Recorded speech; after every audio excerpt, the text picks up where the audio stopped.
let's move on to our next session, which is how do you get the most from corporate VCs?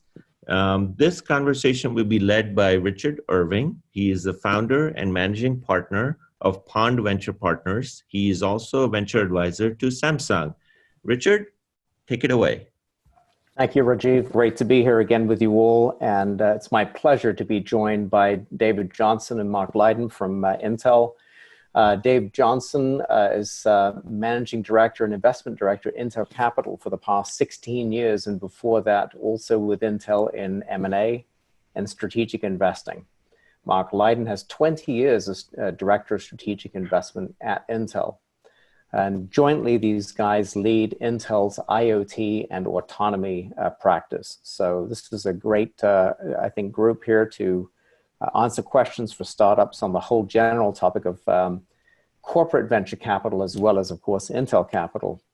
And I think, gents, before we get into kind of, should we say, specific Q&A, perhaps it would be great if you could show us a couple of slides to introduce Intel Capital and perhaps touch on the story about whether the bias of Intel Capital is more towards strategic issues or financial, or somehow a mix of the two. Great. Yeah, and Richard, thanks very much for hosting us today. We really appreciate it.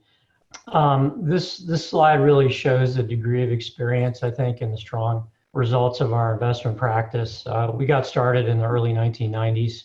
As you can see, have done quite a few investments, put about $12 billion to work.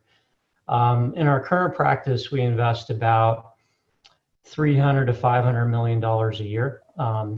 We do about 35 new deals and a similar number of follow-on deals each year. There'll be follow-ons on our existing portfolio. We lead or co-lead 75% of our investments, taking board seats and syndicating the rounds with strategic and financial co-investors. One interesting stat I also wanted to bring up here was that's not on the slide, but it's very important to us, is that we do focus on investing in diverse companies.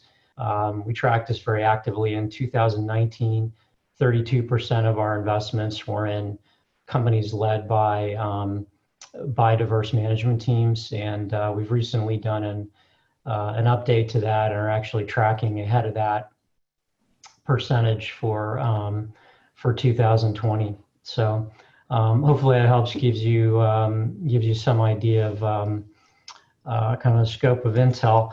Of Intel Capital. And Mark, maybe you want to talk a bit about kind of how we work with our portfolio companies? Sure. So the only way we're successful is if our portfolio companies are successful. And one of the things that we consistently hear from CEOs is whether or not we can help them with introductions with Fortune 2000 companies. Not only trying to find the right companies to get introduced to, but the right folks within those companies. So we're very proud of the fact that we've got a lot of activities that we do to focus on trying to make these connections between our portfolio companies and the Global 2000. Last year we did about 4,200 of these introductions, predominantly driven by a couple things. One, we have a program called Intel Capital Technology Days, where we have a portfolio development team going out and sitting down with the Global 2000, really understanding what their issues or problems are, identifying the companies in our portfolio that could potentially address those issues, and then dedicating a day where we bring out 10 of our portfolio companies to specifically sit down with the Global 2000 company to walk through what they could offer and how they could potentially solve problems. So the nice thing about this is it's not necessarily getting a lead, it's actually getting a follow-up from the original introduction that you could that's made. So about 80%, we have an 80% follow-up rate for these types of introductions, either through Intel Capital Technology Days, direct linkage that we have from a portfolio team into the companies that Intel is already engaged with, or through our Intel Capital Global Summit that we hold every year, which is essentially a networking event where we bring in the CEOs of our portfolio companies, along with several hundred industry executives, and allow them to sort of mingle and potentially find opportunities to work together. So in addition, we also have business collaboration agreements that we strike between some of our portfolio companies and the business units inside of Intel. These can be related to joint technology development, expanding the ecosystem, doing specific market development around new areas. So we really try to figure out ways to have the work closely with, sort of ride along with Intel in a variety of initiatives that we have going on at any point in time. And then lastly, with the exposure that we get through things like our Intel Global Summit, we're able to garnish a lot of press coverage, whether it's through financial publications, technical publications. And last year, about $1.1 million was the average value of press coverage that we got for our portfolio companies just through our Global Summit activities. So these are some of the areas that we try to focus on to help grow our portfolio companies. So Mark, let me just emphasize one point that you talked about there from the first bubble. I think you were saying that we're not just talking about introductions within the Intel organization, but also to large players globally, which I think perhaps would be a surprise for some of the folks on this call. Yeah, absolutely. And we really think that's key to help the businesses grow. At the end of the day, not everybody's just interested in equity. They're looking at opportunities to help build their company and scale. And some of the best ways to scale is to get introductions to large organizations who could potentially either use their product or partner with them.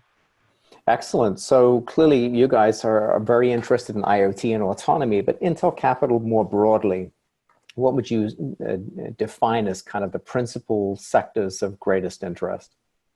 So I'll jump in. So the areas where we typically focus around are aligned well with the activities that we have going on inside our organization. So these include artificial intelligence, autonomous technologies, software and security, next generation compute, data center, cloud, analytics, 5G and communications, semiconductors and memory, and then an area that Dave and I are responsible for, IoT and robotics. Excellent.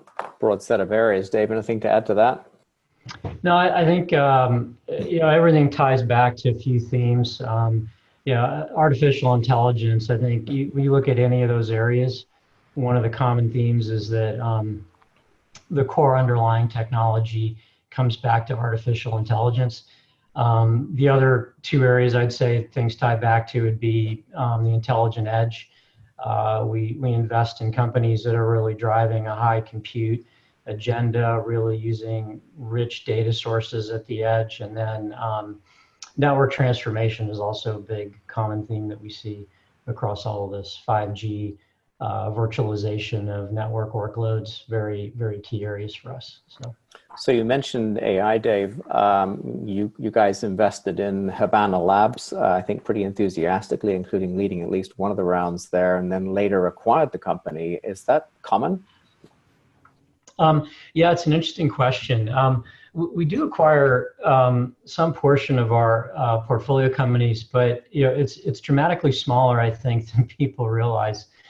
Because you do see the press releases of some of these notable acquisitions, but we have a portfolio of over 300 companies, and the number you obviously can't acquire nearly that number, and actually don't know exactly the number, say in the last couple of years, but it's going to be well less than 5%, very low single-digit percentage, but it is an outcome. And Intel Capital does facilitate, as Mark was discussing, a lot of introductions to our business units, and we have people in our portfolio group as well as the investors themselves that spend a lot of time on this and helping to bring value to the companies. And so just naturally you see that sometimes it works out. So yeah. So as you think about geographies, and this is really a question to both of you, are there any particular geographies where you feel Intel Capital is making a big push to invest, of course, besides here in the US, and also perhaps any geographies that you feel are just kind of beyond your focus at this stage? We've got, obviously in the US, North America, we do quite a bit of investing. Outside the US, we look for regions where you do have a concentration of talent and resources to help build companies. So some of those areas are places like China. We have a large team in China. And then, Israel is probably our third largest area. The amount of new company formation. Also, the quality of those companies in Israel is really outstanding. We have people in Western Europe as well. But we look at deals even in locations where we may not have an Intel Capital professional located there. We look at deals globally. I think you saw the statistic on the first slide that we've invested in over 50 countries and globally since inception. So. That will be encouraging to our very diverse, geographically diverse group on this call. Excellent, thank you. What about the right stage for a company to come to Intel Capital? I mean, are you really interested early on, or is later okay as well? We're really stage agnostic, so we can point to deals where we put a few $100,000 into some seed stage companies, and where we put literally billions of dollars into public companies. But the sweet spot for the organization is typically around a Series A or B. That's where I think we can add a lot of value in helping the company formulate their strategy, build a team, get the right plan in place, and begin to grow. But in general, we're consistently investing anywhere from seed to later stage. Okay, excellent. Well, I'd strongly encourage all the participants on this call to be thinking about questions to ask these guys. Got a lot of experience sitting in front of you here, so do take advantage of that. But meanwhile, let me ask you, why do you think an entrepreneur should be contemplating a corporate VC? I mean, could be Intel Capital, could be someone else, versus a regular VC. What's the difference?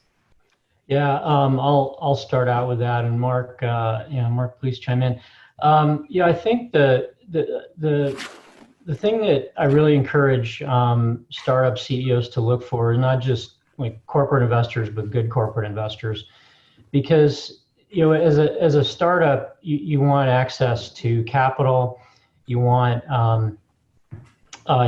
investors who can help you with follow-on rounds, you want investors who can help you with hiring. You'll need to expand your team over time. Being able to pull from a network of great management talent is an important thing. And you also want that strategic advantage of having investors who really understand the space, who develop technology, who develop the products, who have the kind of Rolodex from working with their customers and working with their partners that they can bring to you. And you also get the benefit of just this operating culture, this technology development and operating culture from working with corporate investors that you don't get quite as much of from working with financial investors. So I think those are some of the benefits, and I think that as time goes on, you're seeing that these benefits are becoming very obvious. You look at syndicates for investment rounds these days, and the vast majority of venture deals that are done involve strategic investors. So anyway, some of the reasons to consider working with strategic investors. Yeah. Let me also ask the flip side of that question. Sometimes startups might be a little cautious in approaching a corporate VC. What are the reasons why, maybe a startup might be cautious, and how would you allay those concerns? So some of the corporate VCs may ask for some level of exclusivity when engaging with a company or putting an investment in the company. And so I think startups need to weigh that greatly, whether or not they want to try to give up some exclusivity to anybody at that point in time. A second area that might be considered is if you take an investor, say from a company that's in one sector that you plan to sell to other customers who might be their competitors, it might become a little bit more challenging. If you take money from one, it might look like the company's a bit beholden to that company, or there might be some concern from other companies that are potentially looking at working directly with the company. So making sure that you feel the corporate investor is somewhat neutral, or will not sort of potentially create any problems down the road if you're looking for customers or future investors in that area. So is that something that you seek to proactively address as companies come to you? We're in a fortunate situation that we're typically viewed as Switzerland. So we provide, we don't typically sell turnkey products. We're basically providing components that go into other people's products. So by our nature, we're typically very neutral when it comes to delivering solutions and working with portfolio companies. Excellent. Okay. So XTC, as we know, really, it's a kind of the subtitle of XTC is Tech for Good.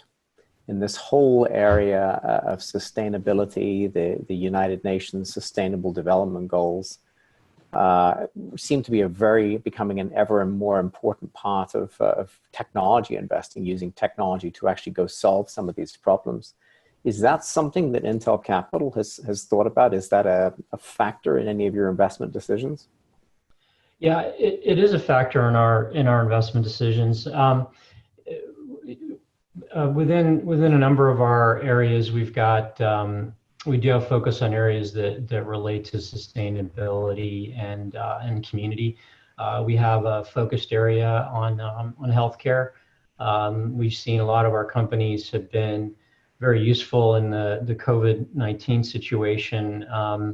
One that got quite a bit of exposure during this period was called medical informatics. They were able, through a platform where they could go in and connect an Intel-based platform with an open software environment. It could connect that to existing medical equipment, pull all the data in, and write very quickly a set of applications that would do customized monitoring for COVID patients. So that's been an area of focus. But yeah, Mark, I don't know if you have any other examples or ideas you want to add in this area, but you know. One of my portfolio companies, interestingly, is focused on the senior community space. They provide a connected living platform. It's called K4 Connect. They fit up the apartments of seniors living in communities with sensors, give them communication devices and applications, and really use it to enrich the lives of seniors, put them in better contact with their caregivers as well as their families living remotely. So, a number of examples in our portfolio. Yeah. So when you talk about healthcare, Dave, you know, and I think the company you were just describing is really kind of like sort of telemedicine or kind of like remote care type application. But you talked earlier about AI being a key sort of underlying theme, and people have talked about using AI in the health universe, for example, things like accelerating the rate of drug development and things like that. Is that an area that you guys have been interested in? Yeah, Mark, please chime in if you know anything on the drug development side. We are using AI. We're investing in companies that apply artificial intelligence to diagnostics. So reading medical images. We have an investment in China along those lines. We've also invested in companies that do lower cost, applying artificial intelligence to use data from lower cost sensors used for ultrasounds or for doing 3D imaging of patients, so that for procedures, doctors can do a better job of assessing risks and planning for a surgery. So these are some of the areas that we've focused on with our investments. Yeah. And then as you think beyond healthcare, it seems like Tech for Good, I would imagine, especially for the two of you with the IoT and autonomy elements, what about things like smart cities or ag tech, where there's an opportunity to deploy technology to bring improvements? Yeah, definitely on the ag tech side, we're seeing a tremendous amount of activity, specifically around a lot of robotic opportunities in that space, whether it's assisting with harvesting of fruits or crops, whether it's doing eradication of weeds that are growing in a field, whether it's using drone technology to fly over a field to determine what areas need more water, more pesticides, what the yields are, sharing information amongst farmers in certain regions to sort of optimize the crop development and production. We've got investments in some of these spaces, and we continue to see more and more companies come out with very interesting ideas on how to use technology and specifically robotics to sort of make the farming much more efficient. On the smart city side, again, another area we look at as well. We see a lot of effort around putting sensors at the street level, whether they're attached to street lights or whether they're in digital signage that might be on a bus stop. We could use that for things like security cameras, or providing additional information for people who are on the street, or providing Wi-Fi access to people who want to get access through their devices.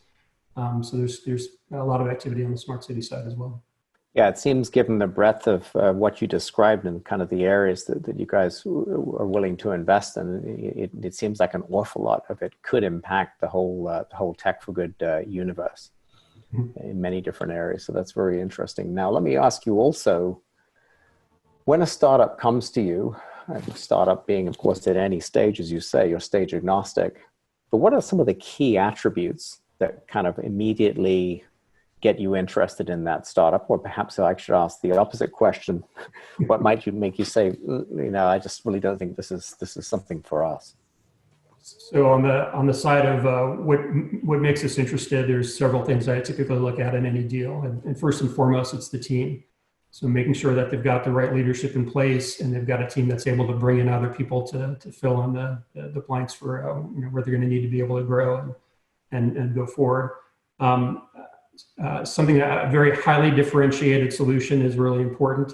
A solution that's going after a very large market opportunity. It's great if the technology is defensible, meaning there's a company has specific IP or patents around the technology to slow the progress of other people potentially getting into the space. And I really love to see companies that the ability to scale rapidly, so be able to take advantage of the market and try to move as quickly as possible. Dave, any thoughts? I think you covered it really well, Mark. The only thing I would add, we really like to see companies where we believe Intel can help.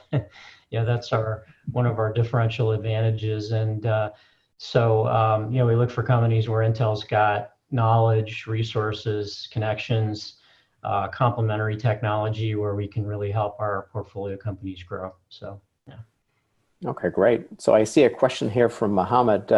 Thanks for the great discussion. Is it possible to bring in a strategic corporate investor and limit their information rights from kind of a competitive viewpoint, or avoid or limit exclusivity on the product, or influence on management decisions, particularly as it regards strategies that might be potentially conflicting?